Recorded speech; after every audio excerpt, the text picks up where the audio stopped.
Assalamualaikum warahmatullahi wabarakatuh. Halo, assalamualaikum. Waalaikumsalam warahmatullahi wabarakatuh. Kirain nggak pada hidup, diem aja.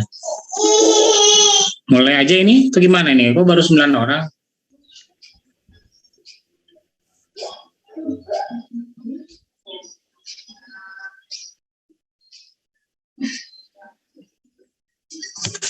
Mau mulai jam berapa ini? Mau mulai jam berapa? Bentar Pak, tak kabarin teman-teman. Iya, ini gimana ini? Nggak pada masuk gitu. Padahal maunya udah ada. Saya bisa nggak itu? Nadanya? Udah mirip belum?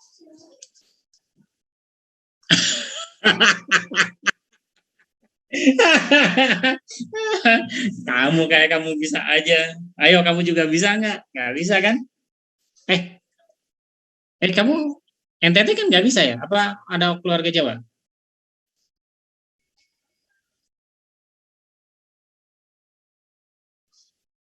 Oke. Indonesia pertama. Kalau saya ini ibu saya dari Tasik, bapak saya dari Tasik, jadi saya asli Tasik.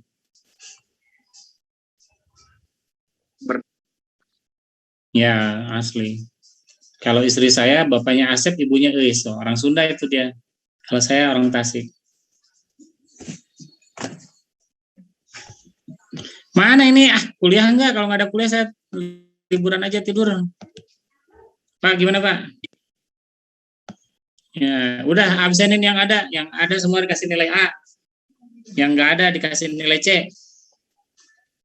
Wah, langsung dinyalain kamera tuh disebut. Kalau disebut A, Farhan langsung nyalain kamera. Ayo, siapa yang nyalain kamera A? Oke, Farhan A. Ingat-ingat ya, kita. Pak A, Farhan A. Siapa lagi? Nafiah nyalain kamera nggak? Kalau nyalain kamera kasih A. Oke, Anis A. Ayo, siapa lagi? Ayo, nyalain kamera dulu, di-share di grup. Ini kata Pak Dermawan, insya Allah A gitu. Mana ini? Yang nggak nyalain kamera nggak A?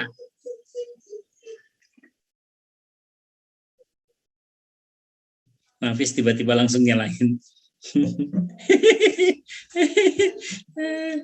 Mana? Nafiah ini nggak nyala nih, jadi nggak jadi A.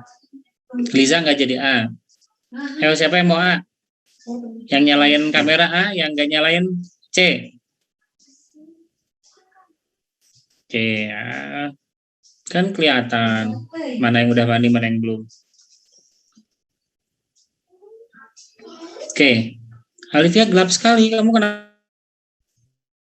Ya Pak, ini lagi di posisi Pak. Oh, kirim aliran hitam. Oke, kita di screenshot dulu. Sudah? Kirim ke grup. Ingetin saya ya, nanti pas pengisian nilai UAS, Pak, saya yang A gitu ya. Udah belum? Oke. Hati-hati itu yang nggak ada di foto ini, kemungkinan C itu. Masa jam segini belum masuk? Dan saya ganti latar belakangnya biar keren. Apa yang bagusnya?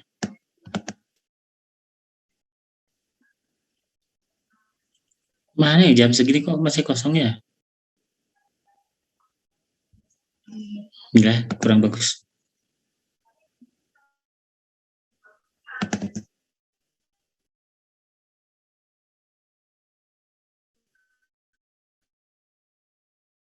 Mana lagi? Belum ada pertambahan.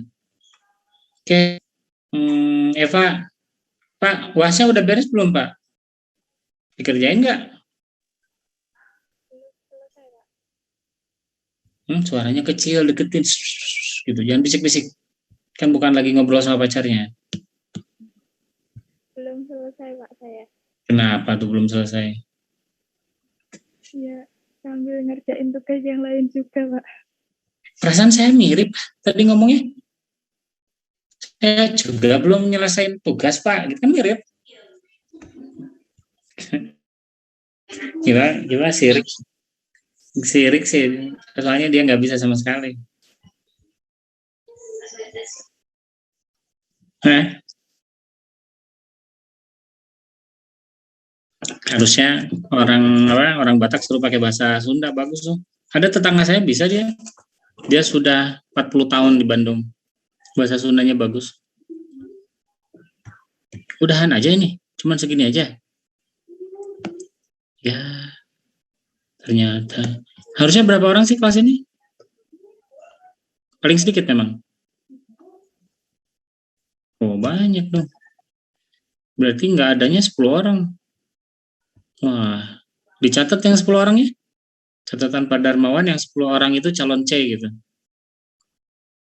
Terus nanti ingetin ke saya pas pengisian nilai di akhir semester, Pak ini apa ya yang Bapak minta untuk dikasih nilai C gitu ya, diingetin ke saya. Oke, karena kameranya Farhan nyala paling pertama, pertanyaan ini kita mulai dari Farhan ya. Farhan, kenapa kita harus ngobrolin tentang konversi kas, inventaris, dan manajemen piutang? Buat apa sih kira-kira ngobrol ini? Bentar, Pak. Belum sempat buka ya, Pak. Bentar ya, gelap ruangannya, saya nyalain dulu lampu.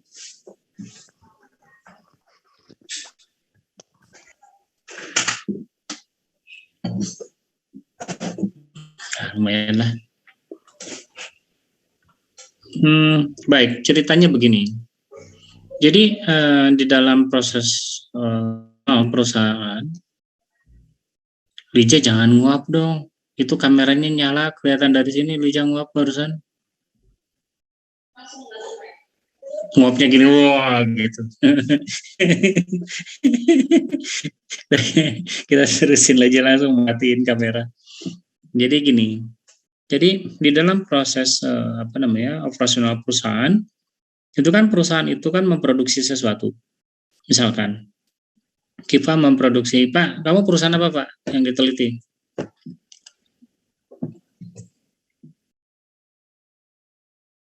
Wah, jangan, yang barang. Peran apa? Peran perusahaannya. Lupa ya, Pak, bentar. Ya, berarti UASnya belum dikerjain sama sekali tuh. Belum sempat ya, Pak. Oh, sibuk. Kemarin agak nggak enak badan pas. Memang susah tuh kalau orang sibuk tuh begitu, banyak kegiatan biasa. Saya maklumi lah. Iya. Kalau saya sih banyak jalan-jalan hidupnya, jadi ya banyak waktu luang. Eva, kamu perusahaannya apa, Pak?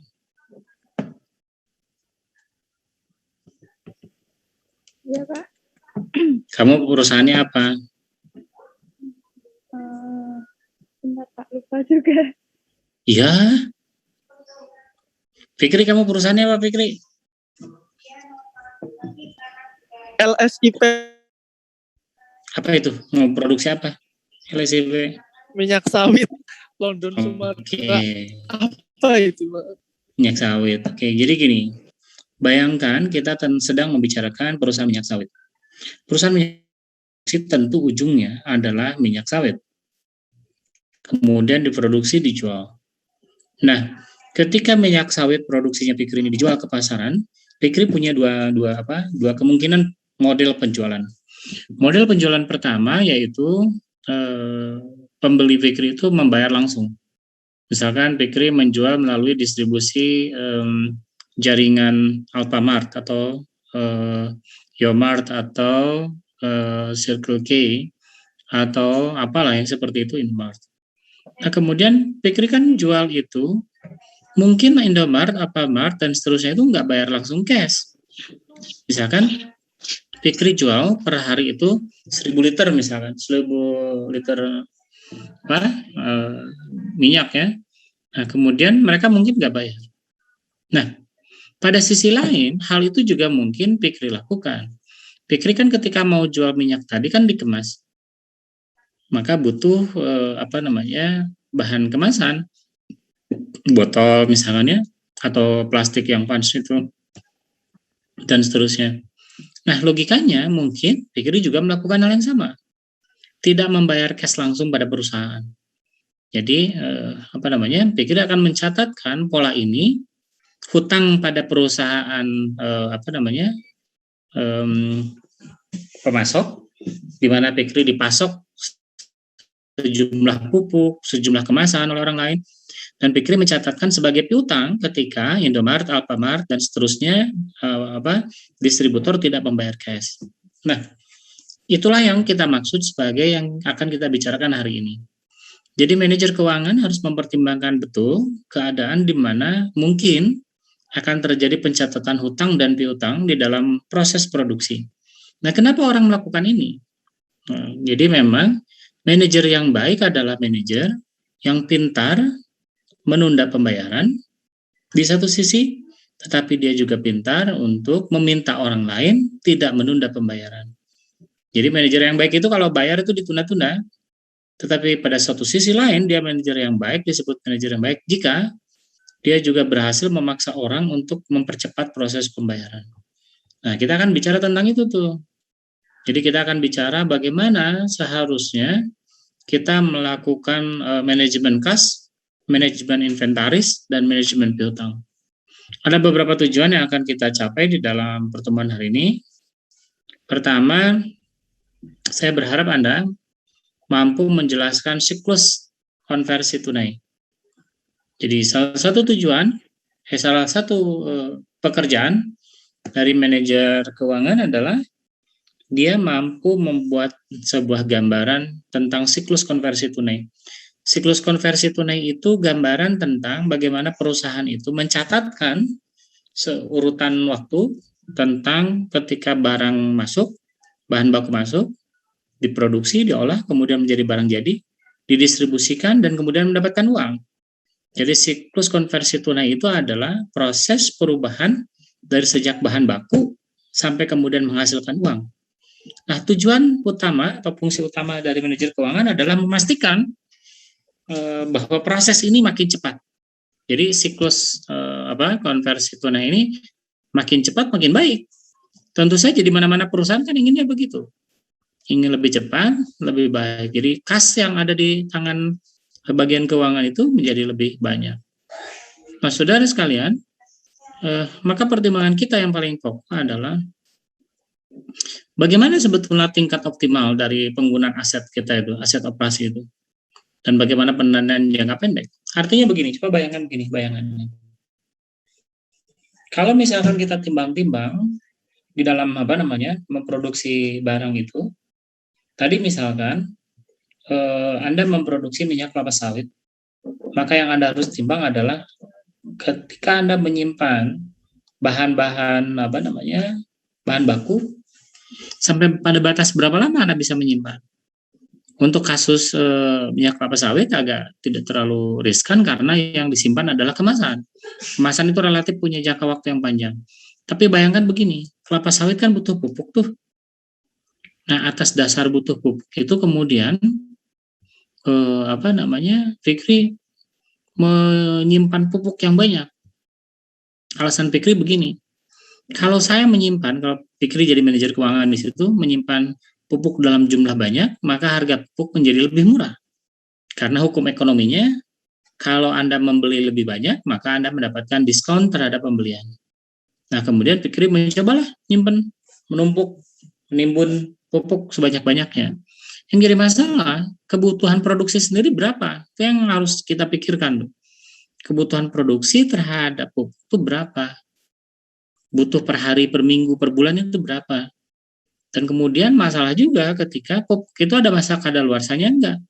Ada masa ausnya enggak? Kalau kemasan tuh tadi, kadaluarsa ya enggak ada lah. Tapi ada masa aus kan?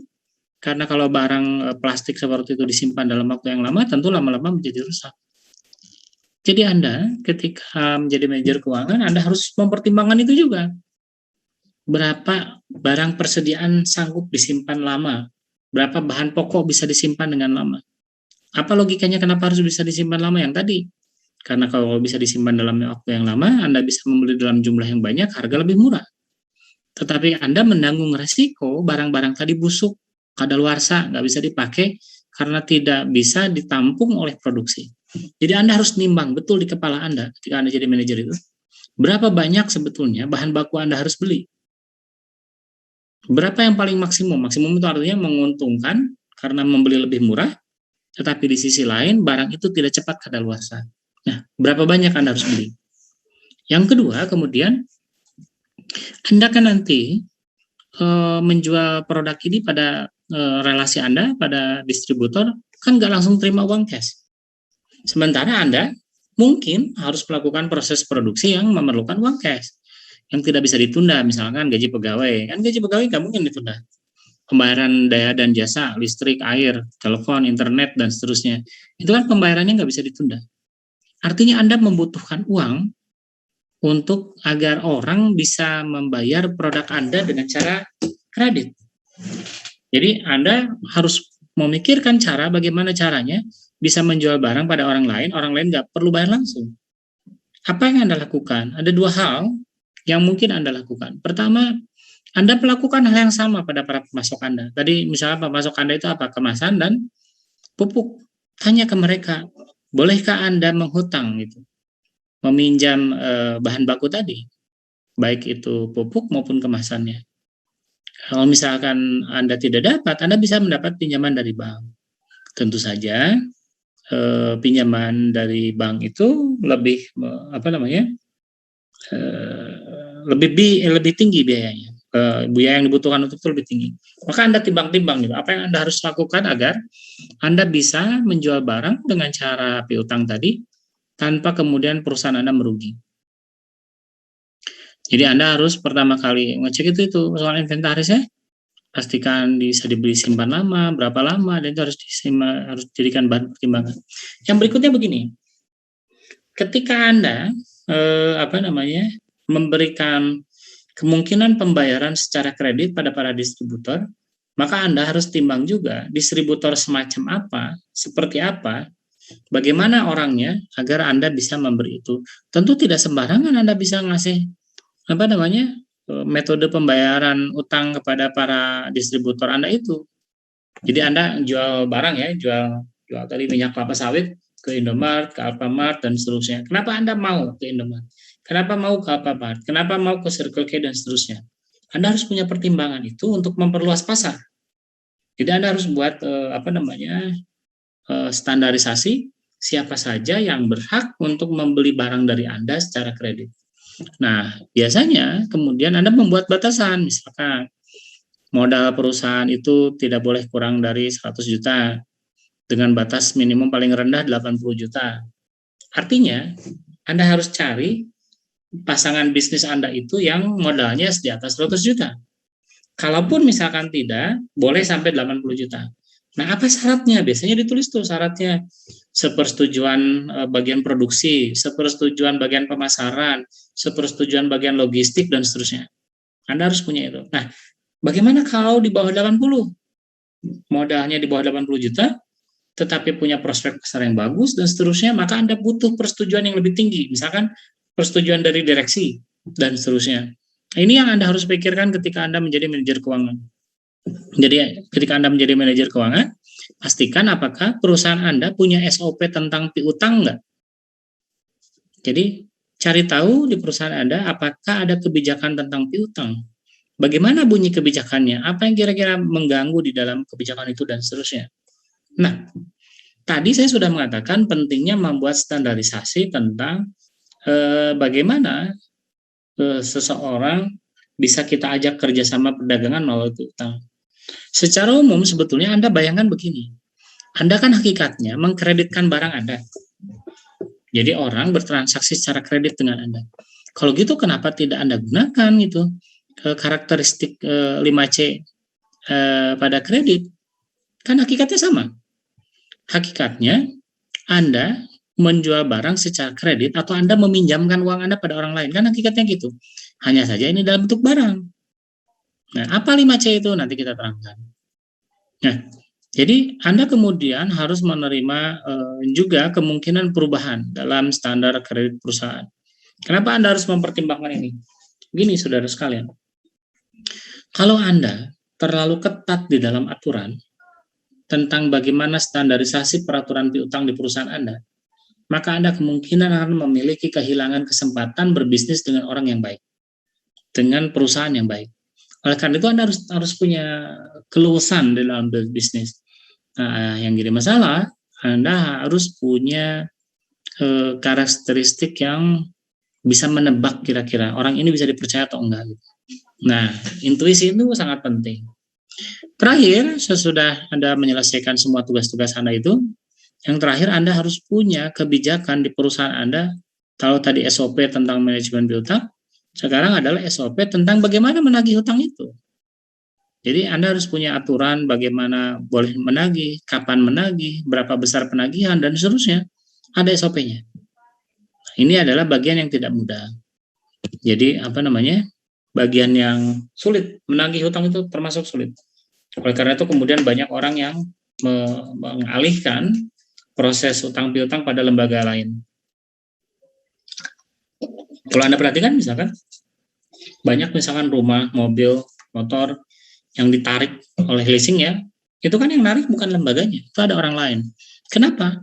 Karena proses penagihan piutang itu memang tidak mudah, melibatkan perasaan dan seterusnya, dan itu jadi agak sungkan buat kita, apalagi jika berhadapan dengan konsumen yang sudah kita kenal betul.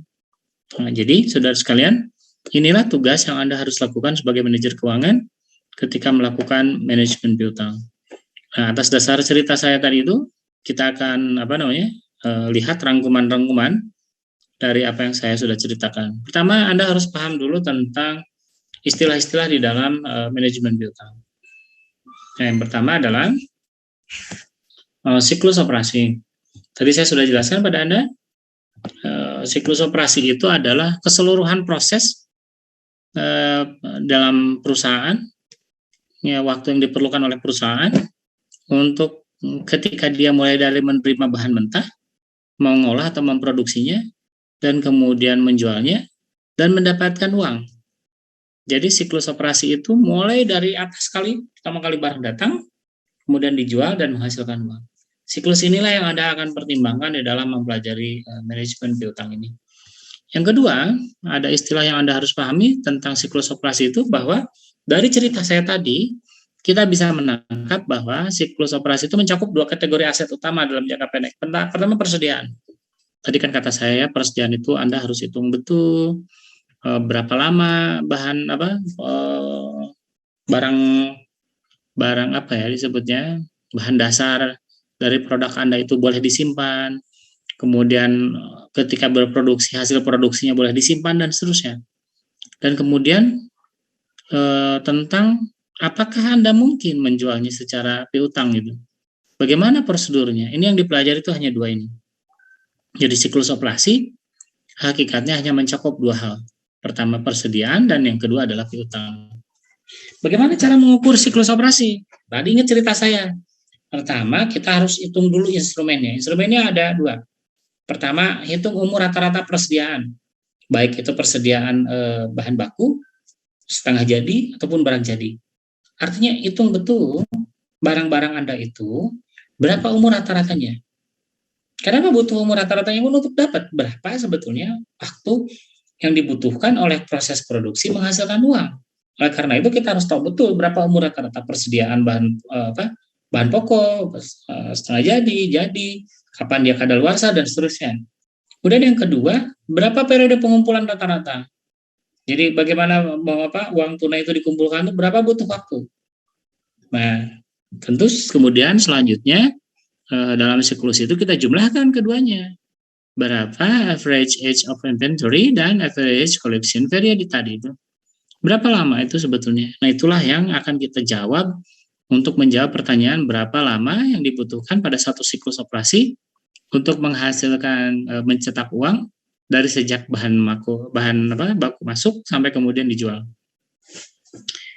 Tadi ada istilah cash conversion cycle. Jadi ini adalah waktu yang diperlukan antara satu titik di mana perusahaan menerima bahan mentah tadi dan kemudian pada titik lain dia menerima pembayaran atas barang jadi.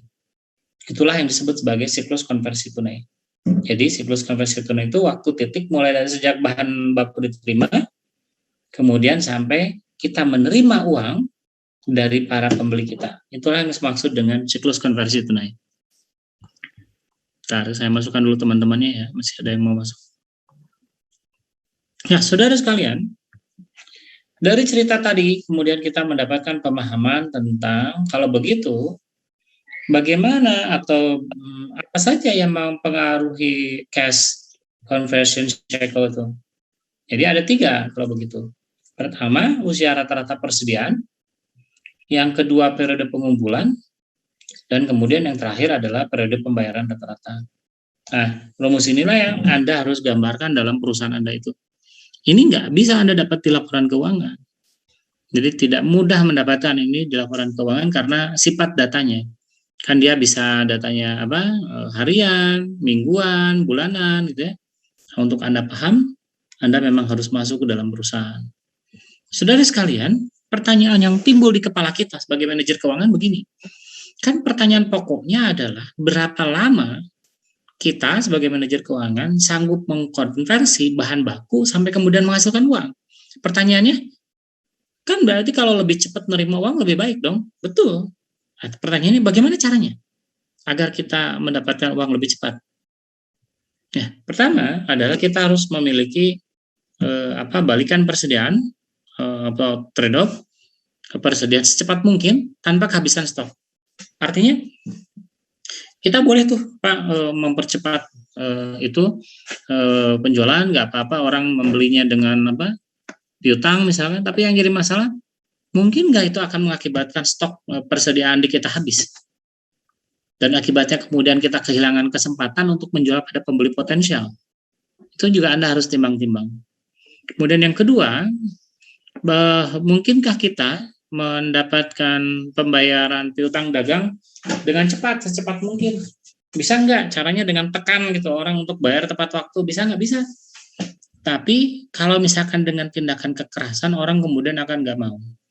Artinya kalau Anda mencoba teknik penagihan bertekanan tinggi dengan cara menekan distributor atau konsumen Anda itu agar bayar cepat-cepat, itu yang ada hanya antipati. Akhirnya Anda tidak akan punya lagi konsumen di masa yang akan datang. Jadi teknik penagihan bertekanan tinggi itu harus Anda timbang betul. Ada beberapa perusahaan yang sangat baik menurut saya, mengirimkan email dulu, pemberitahuan bahwa piutangnya harus jatuh tempo tanggal berapa, kemudian jika sudah mepet waktu harinya ditelepon, tapi dengan nada yang baik, banyak cara. Nah, kita harus memikirkan bagaimana agar pembayaran rekening yang kita bayar itu, kata saya tadi, manajer keuangan yang baik itu adalah manajer keuangan yang sanggup mendelay atau menunda pembayaran. Nah, tapi jangan juga merusak nama baik perusahaan kita. Jadi kita itu harus membayar utang itu selambat-lambatnya kapan, itu harus kita bayar. Tetapi kita harus memaksa orang lain untuk membayar secepat-cepatnya. Kemudian yang terakhir adalah bagaimana kita mengelola tata persuratan, proses penagihan, dan seterusnya. Jadi konversi uang pada siklus konversi uang itu bisa menjadi lebih cepat ketika kita memiliki data yang baik, tata persuratan yang baik. Saudara sekalian, kalau misalkan kita perhatikan dari cerita saya sampai detik barusan itu, kalau begitu berarti ada teknik dalam pengendalian persediaan. Saya sudah mencatatkan banyak di situ bahwa penting sekali berinvestasi dalam persediaan. Tetapi hati-hati ketika itu akan berakibat persediaan kita menjadi kadaluarsa. Teknik pengendalian persediaan ada banyak, saya sudah ceritakan dalam buku, mohon dibaca. Kurang lebih jadi ada 2 di dalam teknik pengendalian persediaan yang harus kita perhatikan itu. Apakah kita memang harus berinvestasi, dan kemudian bagaimana tekniknya. Saudara sekalian, manajemen piutang usaha yang baik itu atau yang efektif itu adalah pertama, kita harus melakukan bagaimana menetapkan dan mengkomunikasikan kebijakan kredit dan koleksi umum perusahaan. Jadi Anda harus membuat peraturan yang jelas tentang bagaimana kebijakan kredit di perusahaan Anda. tentang piutang di perusahaan Anda. Itu pada siapa dikomunikasikan? Itu dikomunikasikan tidak saja pada konsumen Anda, tidak saja pada distributor Anda, tapi Anda juga harus mengkomunikasikan itu pada manajer-manajer lain yang berhubungan. Misalkan tadi, barang masuk, logistik harus paham tuh. Maka Anda harus memastikan aturan ini dipahami oleh manajer logistik. Kemudian barang diproduksi, berarti manajer produksi harus tahu dong. Kemudian barang dijual, maka manajer pemasaran harus tahu. Itu yang saya maksud. Jadi pada siapa harus dikomunikasikan? Pada internal juga harus. Apalagi pada direksi dan komisaris. Nah, tapi kita juga harus mengkomunikasikan itu pada tentu saja pada distributor sebagai orang yang nanti akan kita tagih. Kemudian agar piutang usaha ini menjadi efektif, kita harus menentukan siapa yang diberi kredit, berapa besar kredit yang diperbolehkan untuk setiap nasabah. Penting sekali. Nah, kemudian yang ketiga, kelola proses penagihan dan penagihannya secara tepat waktu dan akurat.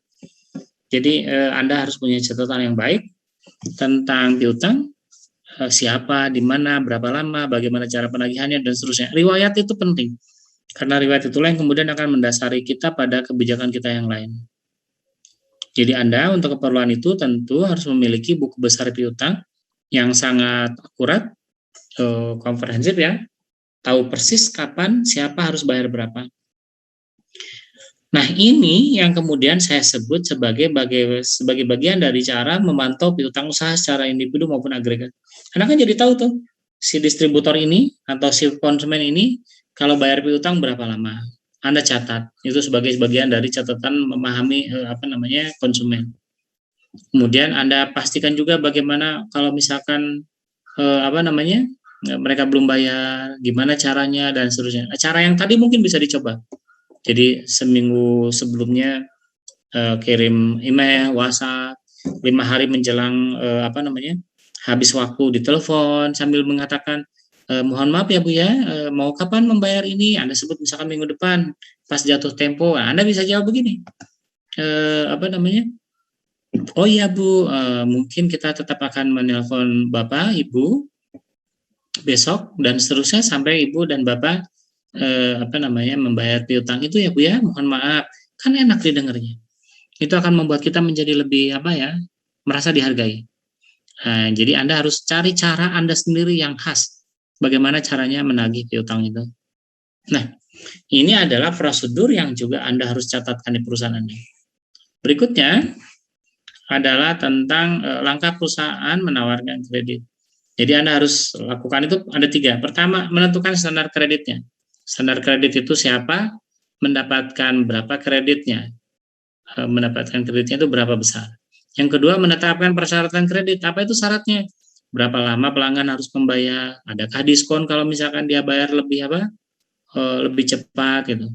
Dan terakhir, mengembangkan kebijakan penagihan. Bagaimana cara menangani rekening yang nunggak, yang nggak bayar? Bagaimana cara memantau ada kemungkinan dia terlambat, tetapi tidak sangat terlambat. Anda klasifikasikan data itu.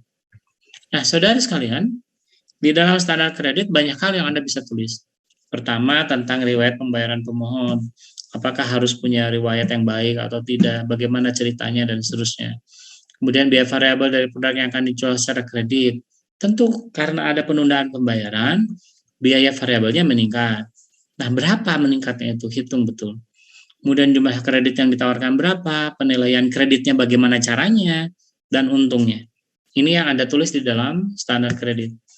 Nah, ketika Anda akan memberikan kredit yang kata saya tadi itu, pada orang yang Anda percaya, ada 5C yang Anda harus pahami. Pertama, karakter. Carilah calon kreditur yang memang memiliki karakter yang bisa dipercaya. Ini memang butuh pengetahuan, wawancara yang mendalam terhadap yang bersangkutan. Yang kedua, punya kapasitas. Jadi misalkan jangan juga Anda seperti beberapa bank kemarin itu meminjamkan uang besar sekali ratusan juta pada orang yang sebetulnya dia nggak punya kapasitas untuk mengolah uang itu. Jadi Anda misalkan jual jual kelapa sawit, Anda hanya butuh 1 miliar, terus Anda kasih pinjaman 50 miliar, buat apa? Memang kapasitas produksinya nggak sampai situ. Memang kapasitas pasarnya nggak sampai situ. Jadi kalau kapasitas pasar itu hanya 1.000 ton sehari, ya sudah. ngapain ngemodalin orang untuk berjualan 2.000 ton? Emang siapa yang beli gitu ya? Jadi kapasitas itu penting. Yang ketiga kapital, modal. Jadi kalau Anda mau membiayai seseorang untuk perusahaan, cek modal perusahaannya berapa sih? Itu menggambarkan kekuatan perusahaan itu.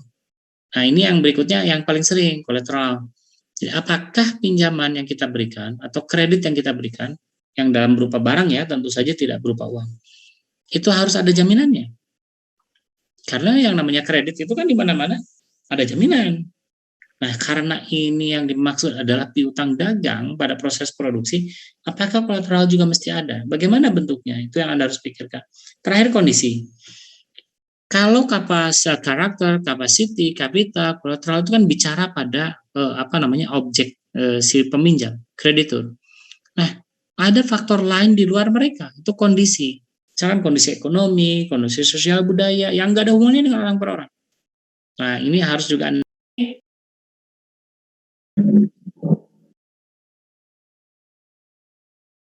jadi, saudara sekalian, bisa kita katakan bahwa dari 5C itu, karakter, kapasiti, kapital, dan kolateral, itu adalah faktor internal. Jadi faktor internal dari nasabah yang mengakibatkan kita mengambil keputusan apakah seseorang boleh membayar produk kita secara kredit atau tidak.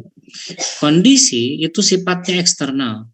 Itu hal yang di luar jangkauan dari nasabah. Tetapi mungkin terjadi. Misalkan dia punya karakter yang baik, kapasitas produksi baik, modal yang baik, punya jaminan yang baik, tapi dia berbisnis misalkan di wilayah konflik. Apa kemudian kita berani untuk memberikan dia pinjaman? Kan ragu-ragu. Jadi kondisi itu adalah kondisi eksternal yang mungkin mempengaruhi kegiatan operasional perusahaan yang saya katakan tadi sebagai sebuah siklus. Nah, kita harus timbang-timbang betul. Nah, saudara sekalian, bagaimana memantau kualitas keseluruhan piutang? Jadi piutang perusahaan piutang perusahaan kita itu baik atau tidak? Bagaimana caranya? Pertama, hitung periode penagihan rata-rata. Jadi orang itu kalau ditagih rata-rata, berapa lama dia kemudian untuk menurut membayar, berapa tingkat kegagalan dan seterusnya. Kemudian kualitas keseluruhan piutang juga dilihat dari umur piutang. Jadi umur piutang yang makin pendek itu makin bagus daripada umur piutang yang makin panjang. Kenapa tadi saya katakan bahwa tugas dari manajer keuangan itu mendelay pembayaran, mempercepat proses penerimaan uang. Jadi kalau umur piutangnya pendek itu lebih bagus, lebih disukai. Kemudian yang tiga adalah pemantauan pola pembayaran. Pola pembayarannya bagaimana caranya? Apa yang mereka lakukan? Itu menentukan kualitas keseluruhan piutang. Saudara sekalian, periode pengumpulan piutang itu ada rumusnya, yaitu piutang dibagi dengan penjualan rata-rata harian. Beberapa rumus juga diperlukan untuk memahami tentang manajemen persediaan. Saya tidak perlu sebutkan satu-satu, silakan baca di buku saya. Nah, saudara sekalian, itulah pertemuan hari ini tentang manajemen persediaan. Ada pertanyaan?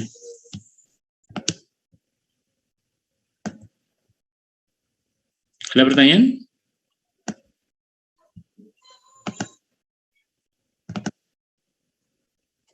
Elis, ada pertanyaan kan, Elis?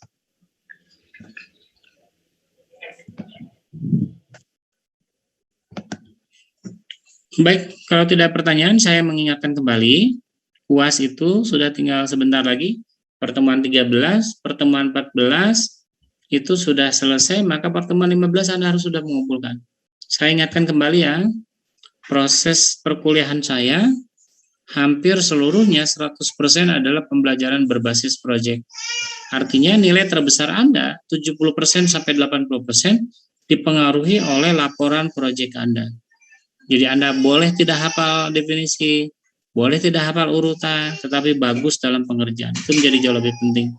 Itu sebabnya saya katakan, tolong UAS sebagai pengganti ujian itu Anda kerjakan baik-baik. Karena dengan demikian Anda punya kans untuk besar mendapatkan nilai.